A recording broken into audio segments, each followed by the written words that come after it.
ይገርማል። በዛን ጊዜ አይሁዳውያን ቅዱስ ጳውሎስን ለመግደል እንግዲህ ጾሞ ነበር ማለት ነው። ጾም ትፈውስ ቁስለ ነፍስ ወታጸምም ኩሎ ፍቶታተ ዘሥጋ ትምሄሮሙ በራሱ ትጽሙና እያለ በመዝሙሩ ይዘምራል። ምን ማለት ነው? ጾም የነፍስን ቁስል ትፈውሳለች፣ የስጋንም ፍላጎቶች ደግሞ ትገታለች፣ ታስራቸዋለች። ለወጣቶች ወይም ደግሞ ለጉልማስቶች ደግሞ ድካምን፣ ዝምታን ታስተምራለች የሚል የመጀመሪያው ርኩስ ጾም ወይም ደግሞ የረከሰው ጾም የሚባለው ነው። የራብ ስሜት ይሰማል። የዚህን ጊዜ የሰዎች ድካም፣ የሰዎች ረሃብ በውስጡ ይሳልና ለሰዎች ርህራሄ ይሰማል። ለሰዎች ኢየሱስ ክርስቶስ ሰላም እግዚአብሔር ከሁላችን ጋር ይሁን። ውድ የተወደዳችሁ የእግዚአብሔር ቤተሰቦች፣ የእመቤታችን የአስራት የበረከት ልጆች፣ ያው እንግዲህ ከተወሰነ ጊዜ ቆይታ በኋላ ተመልሰን መተናል በቪዲዮ። በዛሬው ቪዲዮ አብረን የምንመለከተው ያው ከፊታችን የአብይ ጾም ወይም ደግሞ የጌታ ታላቁ ጾም የሚባለው በቤተክርስቲያናችን ከሰባቱ አጽዋማት አንዱና ትልቁ ጾም የሆነው የፋሲካ ጾም እየገባ ስለሆነ እስቲ ወደ ጾሙ ከመግባታችን በፊት ጾም ራሱ ምንድነው የሚለውን ሁላችንም የምናውቀውን ትንሽ ለማስታወስ ያክል ስለ ጾም፣ እንዲሁም ደግሞ ስንት አይነት ጾም አለ፣ ምን አይነት ጾሞችስ ናቸው እነሱ፣ ጾምን በስንት ልንከፍለው እንችላለን የሚሉትን ሐሳቦች አጠር አድርገን ለማየት እንሞክራለን። እስከ ቪዲዮ መጨረሻ ድረስ አብራችሁኝ እንድትቆዩ ጠይቃችኋለሁ። በተረፈ ለዚህ ቻናል አዲስ ከሆናችሁ ሼር፣ ሰብስክራይብ እያደረጋችሁ የቻናሉ ቤተሰብ ይሁኑ። እንዲሁም ደግሞ ለወዳጅ ዘመዶ ሼር በማድረግ አገልግሎቱ ተደራሽ እንዲሆን ያግዙን። እንግዲህ ከፊታችን ባለው እሁድ የአብይ ጾም ወይም ደግሞ በዓለም አቀፍ ቤተክርስቲያን እንደውም የጌታ ጾም ተብሎ የሚታወቀው ወደ 2 ወር የምንጾመው ትልቁ ጾም ይገባል። እሱን ምክንያት አድርገን ነው እንግዲህ የዛሬውን ቪዲዮ እየሰራን ያለነው። የመጀመሪያ መነሻችን የሚሆነው ጾም ራሱ ምንድነው የሚለውን እናያለን። ጾም ራሱ ምንድነው የሚለውን ከማየታችን በፊት አንድን ሐሳብ ወይም ደግሞ አንድን ቃል ስንፈታ በሁለት መንገድ መፍታት ግድ ይለናል። የመጀመሪያው ቃላዊ ትርጉሙ፣ ሁለተኛው ደግሞ ሐሳባዊ ትርጉሙን በመመልከት የቃሉንና የሐሳቡን ትርጉሞች አንድ ላይ በማምጣት ይህ ማለት እንደዚህ ነው ያን ለነገሮች ማብራሪያና ትርጉም እንሰጣለን። እንደውም በእንግሊዘኛ ወርዱ ኢቲሞሎጂካል ዴፊኒሽን እና ኮንሰፕቹዋል ዴፊኒሽን የሚባለው ማለት ነው። ቃላዊ ትርጉሙ ኢቲሞሎጂካል ሲሆን ኮንሰፕቹዋል ሚኒንጉ ደግሞ ሐሳባዊ ትርጉሙ ምን ይመስላል የሚለውን የጾምን እንመለከታለን። ከቃላዊ ትርጉሙ ስንነሳ ጾም የሚለው ቃል ጾመ ወይም ጦመ ከሚለው ከግዕዝ ቃል የመጣ ሲሆን ትርጉሙም ታረመ፣ ተቆጠበ፣ ተከለከለ፣ ታቀበ የሚለውን ፍቺ ይሰጠናል። ይሄ ቃላዊ ትርጉሙ ነው። ሁለተኛው ሐሳባዊ ትርጉሙ በዚህ በቃላዊ ትርጉሙ ላይ መሰረት የጣለ ወይም ደግሞ የተመረኮዘ ነው። ወደ ሐሳባዊ ትርጉሙ ስንመጣ ደግሞ እንደው ግር እንዳይላችሁ ሐሳባዊ ትርጉሙ ማለት የኢትዮጵያ ለምሳሌ የኢትዮጵያ ኦርቶዶክስ ተዋሕዶ ቤተክርስቲያን ሰባቱን አጽዋማትና ሌሎቹን አጽዋማት በምታስተምርበት ጊዜ ምን እያለች ነው ማለት ነው። ሐሳባዊ ትርጉሙ ማለት በኢትዮጵያ ኦርቶዶክስ ተዋሕዶ ቤተክርስቲያን ሴንስ ነው የምንመለከተው ሐሳቡን ማለት ነው። ምክንያቱም ሌሎች አብያተ ክርስቲያናትም ጾምን የሚፈቱበት ጾምን የሚረዱበት የራሳቸው የሆነ አመለካከት አላቸው። የኢትዮጵያ ቤተክርስቲያንስ ጾም ስትል ምንድነው እያለች ያለችው የሚለውን ነው በሐሳባዊ ትርጉም የምንመለከተው ማለት ነው። ያው እንግዲህ ሐሳባዊ ትርጉም በቃላዊ ትርጉም ላይ መሰረት ይጣል ነው ብለናል። ስለዚህ ባጭሩ ሐሳባዊ ትርጉሙ ጾም ማለት ለታወቀ ጊዜ ለታወቀ ዓላማ ከምግብና ከስጋዊ ፈቃዶች መከልከል ማለት ነው። ይሄ ባጭሩ ነው። አንድ ባንድ ስንመለከት ለታወቀ ጊዜ ማለት ጾሙ ምን ያህል ጊዜ ይቆያል፣ ለምንስ ያን ያህል ጊዜ ይቆያል የሚሉትን ሐሳቦች በውስጡ የያዘ ነው። ለምሳሌ ባለፈው 2 ሳምንት የጾምነው ጾመ ነነዌ ለ3 ቀን ይቆያል። ለምንድን ነው ለ3 ቀን የሚቆየው የሚለውን ስንመለከት በትንቢተ ዮናስ ምዕራፍ 3 ላይ የነነዌ ሕዝቦች 3 ቀን ጾመው ከእግዚአብሔር ቁጣ ከእግዚአብሔር መዓት እንደተረፉ መሰረት በማድረግ መነሻ በማድረግ ዛሬም ደግሞ እኛ ለኃጢአታችን 3 ቀን ኃጢአታችንን እያሰብን የምንጾምበት ነው። ደግሞ ከፊታችን እሁድ የሚገባው የጌታ ጾም ደግሞ ወደ 2 ወር ይጾማል። መነሻ ሐሳቡ ምንድነው? ለምንድነው 2 ወርስ የሚጾም የሚለውን ስንመለከት ደግሞ ጌታችን 40 ቀንና 40 ሌሊት የጾመውን ምክንያት በማድረግ 40 ቀን አለ። ከዛን የሕማማትና ደግሞ የጾመ ሕርቃልን ጨምረን ወደ 2 ወር አካባቢ የሚጠጋ ቀናትን እንጾማለን። ሁለተኛው ደግሞ ለታወቀ ዓላማ ሲባል ምን ማለት ነው የሚለውን ስንመለከት ዓላማ ይዛ ቤተክርስቲያን ጾምን የምታውጀው ለምንድን ነው? የመጀመሪያው ምዕመናኖቿ ከስጋዊ ፈቃዳት ተከልክለው ራሳቸውን በመግዛት ከእግዚአብሔር ጋር ጥሩ የሆነ ግንኙነት በመፍጠር ለኃጢአታቸው ለበደላቸው ይቅርታ የሚጠይቁበት ልዩና የተለየ ጊዜ ስለሆነ ነው። ጾም ማለት ብዙ ትርጉሞች አሉት በውስጡ።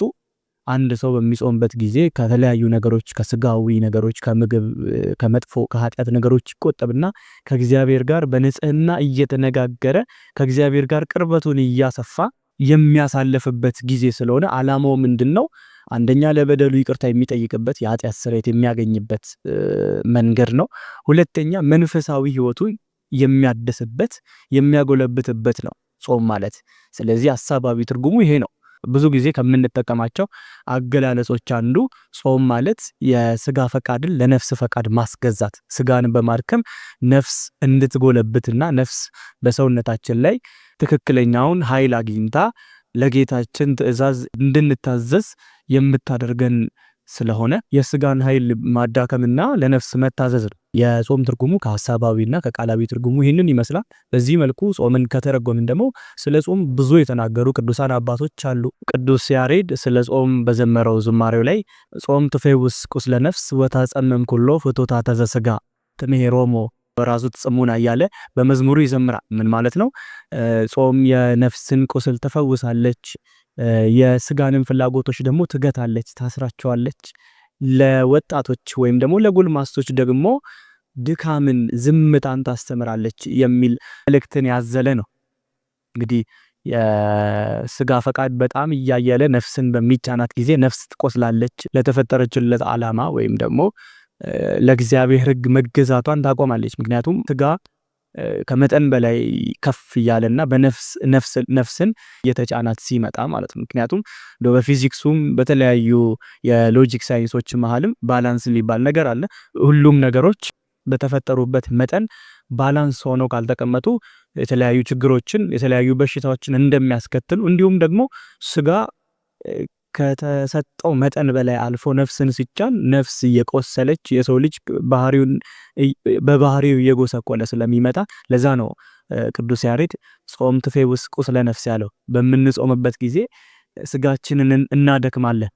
ነፍስ ላይ አይሎ ነፍስን እየገዛት የነበረው ስጋ በምንጾምበት ጊዜ እሱ እየደከመ ነፍስ ደግሞ እየታደሰችና እያደገች ትሄዳለች። ለዛ ነው አባቶች እንደውም ጾም ማለት እኮ ከምግብ መከልከል ሳይሆን እንደውም ነፍስን መመገብ ነው እያሉ ይናገራሉ። ስጋዊ ምግቦችን እንከለከላለን፣ ነገር ግን ለነፍስ የሚሆናትን መንፈሳዊ ምግቦችን ደግሞ እንመገባለን። ስለዚህ ከዚህ አንፃር ሊቁ ቅዱስ ያሬድ በደንብ አመስጥሮ በመዝሙሩ ይዘምራል። ቅዱስ አትናቴዎስን ደግሞ ስንመለከት ጾም ማለት ወደ ገነት ንጽህና መመለስ እንዲሁም ደግሞ በውስጣችን ያለውን የእግዚአብሔርን መልክ የማደስ ተግባር ነው ይላል። እንግዲህ የሰው ልጅ የተፈጠረው በእግዚአብሔር አርአያና መልክ እንደሆነ ኦሪት ዘፍጥረት ምዕራፍ 1 ከቁጥር 27 እስከ 28 ይናገራል። የሰው ልጅ የተፈጠረው በእግዚአብሔር አርአያና አምሳል፣ የሰው ልጅ ደግሞ ኃጢአት በሚሰራበት ጊዜ የእግዚአብሔር አምሳል ከሱ ተወሰደበት። የእግዚአብሔር መልክ ያለው የሰው ልጅ ደግሞ መልኩ ጎሰቆለ፣ ታመመ። ስለዚህ እነዚህን ነገሮች ለማግኘት እነዚህን ነገሮች መልሰን ጌን ለማድረግ የምንጠቀመው ጾምን ነው። ለዛ ነው ቅዱስ አትናቴዎስም ከነገረ ስጋዌና ከነገረ ድህነት ጋር ያይዞት ጾምን በዚህ መልኩ የሚያመሰጥረው ማለት ነው። ስለዚህ ስለ ጾም አባቶች በጣም ብዙ ብለዋል። እያንዳንዱን አባቶችነት ከተባለ እንኳን 20-30 ደቂቃ ይቅርና ቀናት በሙሉ ሊበቁን ስለማይችሉ እዚህ ላይ እናቆምና ወደ ቀጣዩ ሐሳብ እናልፋለን። እነዚህን እንዲህ ካየን ዘንዳ ወደ ትንቢተ ኢሳይያስ ምዕራፍ 58 ልውሰዳችሁና ትንቢተ ኢሳይያስ ላይ ያለውን ሐሳብ አስተን የጾም አይነቶች ምንድናቸው፣ ስንት ናቸው የሚለውንም በተወሰነ አጠር አድርገን ለማየት እንሞክራለን። ትንቢተ ኢሳይያስ ምዕራፍ 58 ቁጥር 3 ላይ እንዲህ የሚል አረፍተ ነገር እናነባለን። ስለምን ጾምን አንተም አልተመለከትከንም? ሰውነታችንን ስለምን አዋረድን አንተም አላየህንም? እያሉ ሕዝበ እስራኤላውያን ወደ እግዚአብሔር ሲጮሁ እንመለከታለን። ታሪኩንና እንመለከታለን። ሌሎቹ ነገሮች ወደ ጎን ብንተዋቸውና ከዚህ አረፍተ ነገር ብቻ ጨውን ጾምን አንተ አልሰማንም አልተመለከትከንም የሚለውን አረፍተ ነገር ስናነብ ምንረዳው ነገር አለ። ተጾሞ ተጸልዮ ሱባኤ ተገብቶ ለካ እግዚአብሔር ላይ ሰማ እግዚአብሔር ላይ ይቀበል ይችላል። ስለዚህ የሚጾሙት ጾሞች በሙሉ እግዚአብሔር የሚቀበላቸው ናቸው ማለት ሞኝነት ነው ማለት ነው። ምክንያቱም እግዚአብሔር የሚፈልገውና የማይፈልገው አይነት ጾም እንዳለ ደግሞ ወረድ ስንል ቁጥር 6 ላይ እኔ የመረጥኩት ጾም ይህ ነውን ብሎ ጌታችን ሲናገር እናገኘዋለን። የትንቢተ ኢሳይያስ ምዕራፍ 58ቱን ታሪክና ሁኔታዎቹን ወደ ጎን ተን ራሱ አረፍተ ነገሮቹን አንድ ባንድ ብንመለከታቸው እግዚአብሔር የሚመርጠውና የሚጸየፈው ጾም እንዳለ እናስተውላለን። በእግዚአብሔር ፊት እንዴት ነው ይሄ ነገር ተወዳጅነት ይሄ ጾም ተወዳጅነት አለው በሚለው መሰረታዊ ሐሳብ ላይ በመመስረት ጾምን ለሶስት ዋና ዋና አይነቶች ከፍለን እንመለከታቸዋለን። የመጀመሪያው ርኩስ ጾም ወይም ደግሞ የረከሰው ጾም የሚባለው ነው። ይሄኛው ጾም እንግዲህ በአይነቱ እንደ ጾም ያለ ነው። ከምግብና ከመጠጥ መከልከል ነው። ነገር ግን ዓላማው የረከሰ የወደቀና የኃጢአት ዓላማ ስለሆነ ርኩስ ጾም ተብሏል እንጂ አስተውሉ፣ ጾም በራሱ የረከሰ ነገር ሆኖ ሳይሆን የሚጾምበት ዓላማ መጥፎ ሲሆንና ርኩስ ሲሆን ርኩስ ጾም ወይም ደግሞ የረከሰ ጾም ተብሎ ይጠራል። ይሄኛው ጾም ምን አይነት ጾም ነው የሚለውን ደግሞ ስንመለከት እንደዚህ አይነት ጾሞች የሚጾሙት ለክፋት፣ ለጥል፣ ለክርክር ወይም ደግሞ ሰውን ለመጉዳት የሚጾም አይነት ጾም ማለት ነው። ለምሳሌ አንድ ሰው ተነስቶ እገሊን እስክጎዳው ወይም ደግሞ እገሊን እስክገድለው ድረስ ምግብ በአፌ አይዞርም ብሎ ከተናገረ ይሄ ምን አይነት ጾም ይባላል? ርኩስ ጾም ወይም ደግሞ የረከሰ ዓላማው መጥፎ የሆነ ዓላማው የኃጢአት የሆነ ጾም ተብሎ ይጠራል። ስለዚህ ለዚህ ጾም ማሳያና ምሳሌ አድርገን የምንጠቅሳቸው ሁለት ዋና ዋና ታሪኮች አሉ በመጽሐፍ ቅዱስ። የመጀመሪያው የጌታችን ኢየሱስ ክርስቶስ ታሪክ ነው። ጌታችን ኢየሱስ ክርስቶስ በመዋዕለ ሥጋዌው እዚህ ምድር ላይ ዞሮ ባስተማረበት ጊዜ ቦልድ ክሌሞችን በአይሁድ መሃል እንደ ባለስልጣን እያስተማራቸው ቦልድ የሆኑ ክሌሞችን ያደርግ ነበር። ለዛም የሚቃወሙት ነበር። ብዙ ጊዜ ሊገድሉት ይፈልጉ እንደነበር በወንጌላት ብዙ ቦታ ላይ ተጽፎ እናገኛለን። እና በመጨረሻው ጊዜም ክብር ይግባውና ጌታችን መድኃኒታችን ኢየሱስ ክርስቶስ የሚሰቀልበት ጊዜ በደረሰ ጊዜ አይሁድ ተመካክረው ነበር። እንደውም ሕማማት ጾም ረቡዕ ዕለት ጌታችን መድኃኒታችን ኢየሱስ ክርስቶስን ለመስቀል ሴራ ያሴሩበት የተስማሙበት የተመካከሩበት ቀን እያለች ቤተክርስቲያን ታዘክራለች ያንን ቀን። በዛን ጊዜ የነበሩት የአይሁድ ካህናት፣ ጸሐፍት፣ ፈሪሳውያን ጌታችን ኢየሱስ ክርስቶስን እስኪያሰቅሉት ድረስ ምግብ እንዳይበሉ ውሃን እንዳይጠጡ ተማምለው ነበር።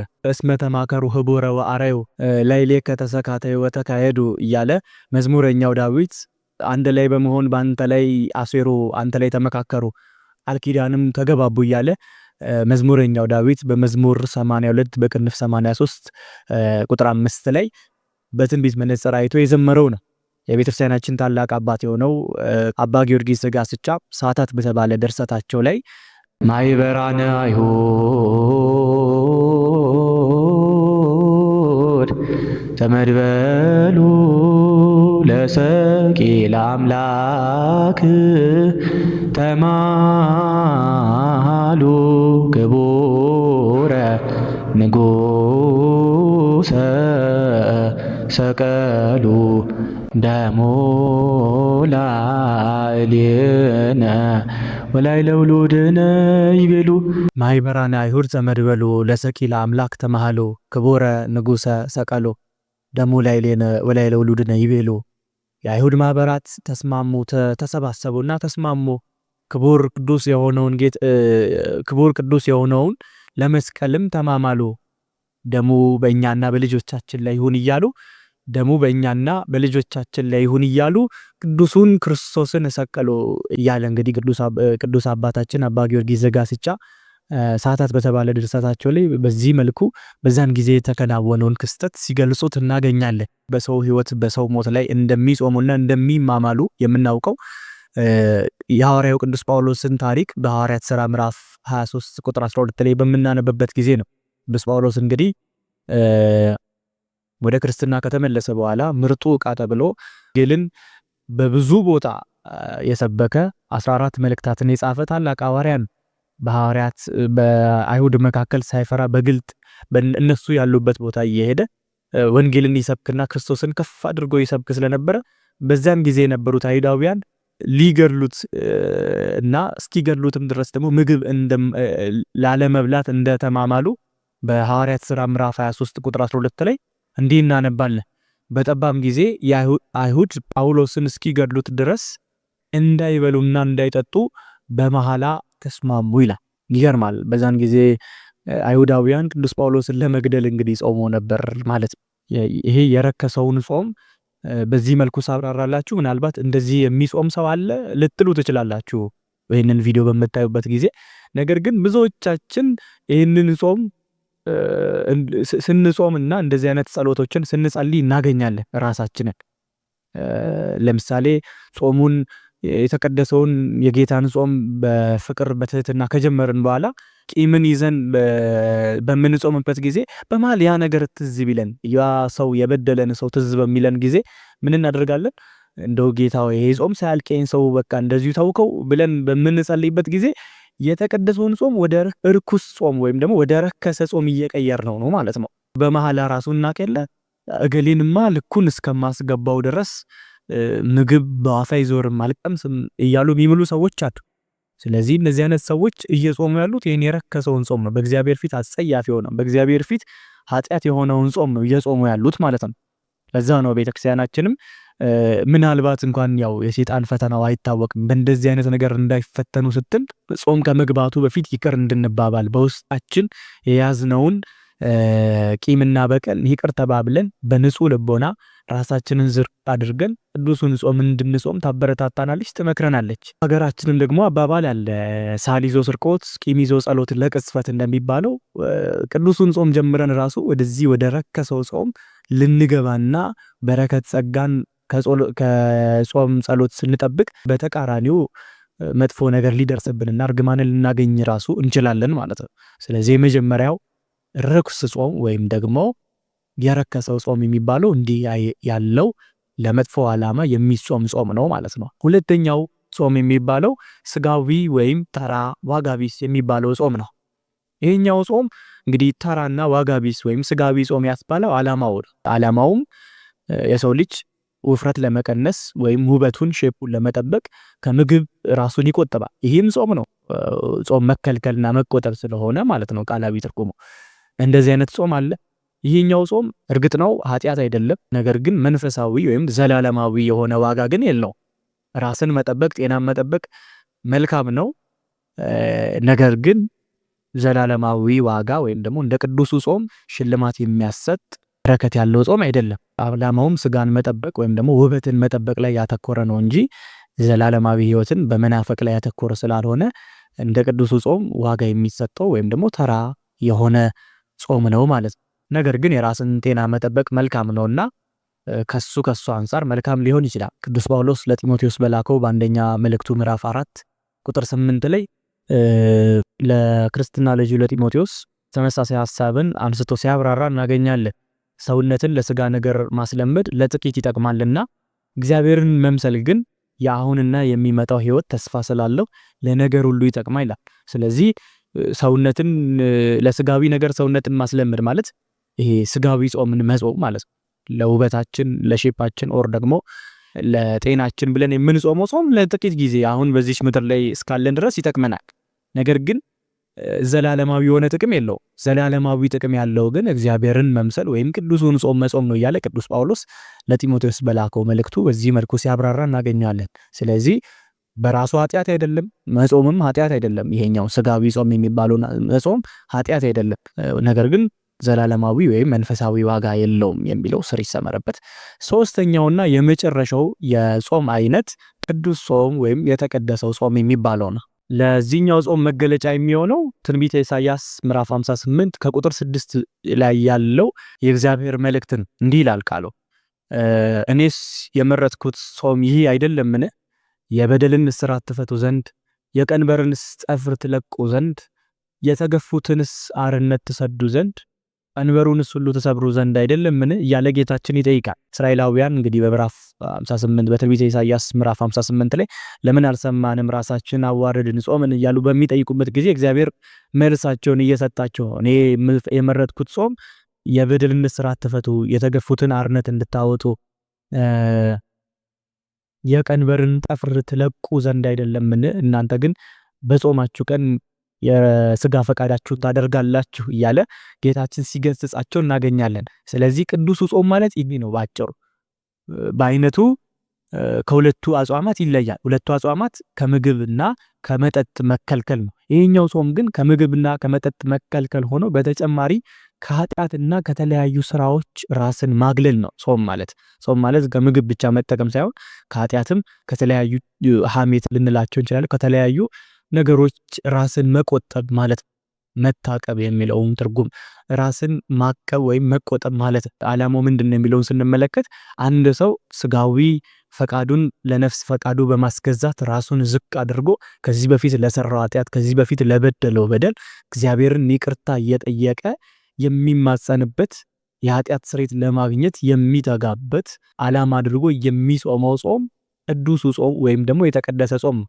እንግዲህ ይሄ ቅዱሱ ጾም ደግሞ ዋጋ ያለው ጾም ነው። ጌታችን በማቴዎስ ወንጌል ምዕራፍ 5 ላይ በማይታበል አማናዊ በሆነ ቃሉ እንዳስተማረ ስለ ጽድቅ የሚራቡ ብፁዓን ናቸው እንዳለው ቅዱሱን ጾም የሚጾም ሰው ስለ ጽድቅ የሚራብ ስለ ጽድቅ የሚጠማ ሰው ብፁዕ ነው፣ ዋጋ አለው። እኛ ስጋዊ ፈቃዳችንን ለነፍስ ፈቃዳችን አስገዝተን እንደ ጌታችን እንደ መድኃኒታችን ትእዛዝ በምንኖርበት ጊዜ እሱ ደግሞ ጸጋውን ለሁላችን ያድለናል። ስለዚህ በጾም ጊዜ ስለ ራሳችን በደል እያለቀስን ስለ ራሳችን በደል እያሰብን የምናደርገው ተግባር ነው ማለት ጾም ማለት። ደግሞ ስለ ራሳችን በደል ብቻ አይደለም፣ ስለ ወዳጅ ዘመዶቻችን ስለ ዓለም ሁሉ በማሰብ ስለ ዓለም ሁሉ ኃጢአት በማልቀስ ወንድማዊነት ፍቅርን የምናዳብርበት ነው። እንግዲህ ከላይ እንዳነበብኩላችሁ በኢሳይያስ ትንቢት ምዕራፍ 58 ቁጥር 6 ላይ እኔ የመረጥኩት ጾም ይሄ አይደለምን ብሎ ጌታችን በሚናገርበት ጊዜ የሆነ ተወሰኑ መገለጫዎች አሉ። የመጀመሪያው የበደልን እስራት ትፈቱ ዘንድ የሚል ነው። የበደልን እስራት ትፈቱ ዘንድ ነው እኔ የመረጥኩት ጾም ሲል ምን ማለት ነው የሚለውን በቤተክርስቲያናችን በሁለት መንገድ ሲተረጎም እናገኘዋለን። የመጀመሪያው የኃጢአትን እስራት ትፈቱ ዘንድ ነው፣ ከኃጢአት እንድትለዩ ከኃጢአት እስራት ትፈቱ ዘንድ ነው ጾም። ጾም ማለት ስጋዊ ፈቃዳችንን ለነፍስ ፈቃድ ማስገዛት ነው ብለን ደጋግመን እንደተናገርን የስጋን ፈቃድ ለነፍስ ፈቃድ በምናስገዛበት ጊዜ ከጾም ደግሞ እንጠበቃለን፣ እንፈታለን። ስለዚህ የበደልን እስራት ትፈቱ ዘንድ ነው ማለት ከኃጢአት ትፈቱ ዘንድ ነው ማለት ነው። ሁለተኛው ደግሞ የበደልን እስራት ትፈቱ ዘንድ ነው ማለት ቂምን መቋጠርን ትፈቱ ዘንድ ማለት ነው። በወዳጃችን ወይም በወንድሞቻችን ላይ ያዝነውን ቂም በልባችን ያስቀመጥነውን ቂም ፈተን በንጹህ ልቦና በእግዚአብሔር ፊት የምንመላለስበት የምንቀርብበት ነው። ይህ ብቻም አይደለም፣ ደግሞ የተገፉትን አርነት ታወጡ ዘንድ ነው ይላል። የተገፉትን አርነት ታወጡ ዘንድ ነው ማለት እኛ የገፋናቸው እኛ የበደልናቸው ሰዎች አሉ። እነዚህን ሰዎች ይቅርታ ጠይቀን እንድንክሳቸው ያስፈልጋል በጾም ጊዜ። በሌሎች ጊዜም እነዚህ ነገሮች አናደርግም ማለት ሳይሆን በጾም ጊዜ በተለየ እነዚህ ነገሮች እናደርጋለን። ምክንያቱም ቅድም ስንናገረው ከመጣነው አንፃር በጾም ጊዜ የተለየ ጸጋ የተለየ በረከት እግዚአብሔር ስለሚሰጠን ማለት ነው። እንግዲህ ቅዱሱ ጾም ማለት ይህ ነው። የተቀደሰው ጾም ደግሞ በውስጡ በቤተክርስቲያናችን አስተምሮ ለሶስት ይከፈላል። እያንዳንዱን ክፍልፋዮች በሌላ ቪዲዮ የምንመጣበት ቢሆንም እንዲሁ ርዕሶቹን ብቻ በመጥቀስ እናልፋቸዋለን። የመጀመሪያው የአዋጅ ጾም የሚባለው ነው። በቤተክርስቲያናችን 7 የአዋጅ አጽዋማት አሉ። ሁለተኛው ደግሞ የፈቃድ ጾም የሚባለው ነው። ከዛ ውስጥ የጽጌ ጾም ሆነ የፈቃድ ጾም ነው። የሰው ልጅ በራሱ ፈቃድ ወይም ደግሞ ያለ ትእዛዝ ወይም ደግሞ ያለ አዋጅ የሚጾመው ፈቅዶ በራሱ ለበረከት ለጸጋ ለበረከት የሚጾመው ጾም ነው። ሶስተኛው የጾም አይነት የግል ጾም ወይም ደግሞ የንስሐ ጾም ማለት ነው። የሰው ልጅ ኃጢአት ከሰራ በኋላ ራሱን መርምሮ ንስሐ ገብቶ ጾም ይጾማል። ወደ ክርስቶስ ስጋና ደም ለመቅረብ ራሱን ለማንጻት ጾም ይጾማል።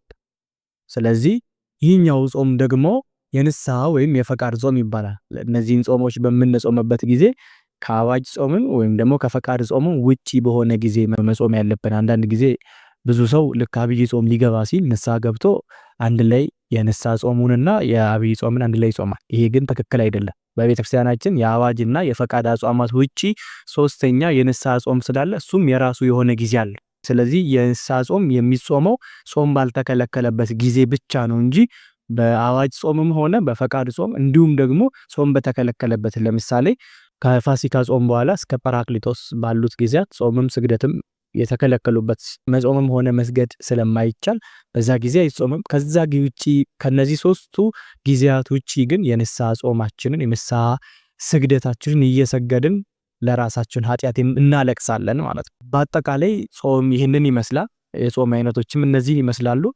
በቤተክርስቲያናችን ደግሞ የምንጾመው የተቀደሰውን ጾም ስለሆነ የተቀደሰውን ጾም ወይም ደግሞ እግዚአብሔር ያዘዘውን ጾም እግዚአብሔር የሚወደውን በእግዚአብሔር ፊት የተወደደ የሆነውን ጾም መጾም ጥቅሙ ምንድነው የሚለውን ስንመለከት የመጀመሪያው የኃጢአት ስርየትንና በረከትን ለማግኘት ነው። ከቀደም ጀምሮ ስንል እንደመጣ ነው የሥጋን ፈቃድ ለነፍስ ፈቃድ ማስገዛት እና ከተለያዩ ነገሮች መቆጠብ ነው። ጾም ማለት ምንን በማሰብ የኃጢአታችንን በማሰብ ለኃጢአታችን ስርየት የምንጾመው ከእግዚአብሔር ጋር ለመቀራረብ ዓላማ ይዘን የምንጾመው ጾም ነው።